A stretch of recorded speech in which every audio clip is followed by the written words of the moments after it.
today's tech tip, I'll be showing you how to convert a normal photo into a portrait mode photo on your iPhone. Now, before you can do that, that setting has to be enabled before you take that photo. So in the settings, if you go to camera, and then under camera, go to portraits in photo mode and have that enabled, which it is enabled by default on your iPhone. If that is enabled, then you can take a normal photo and later convert it to a portrait mode photo.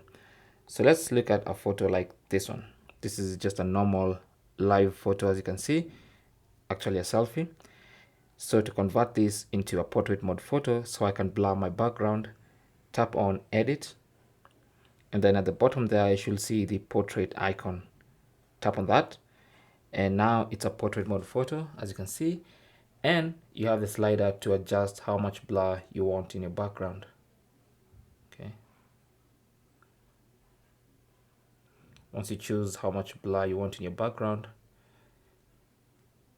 let's say I want that much blur, all I need to do now is tap on done in the top right corner, and we have a blurred background photo. Okay, and that's basically how to change the normal photo into a portrait mode photo and blur the background as much as we want. Thanks for watching. Leave your comments and questions down below, and good luck.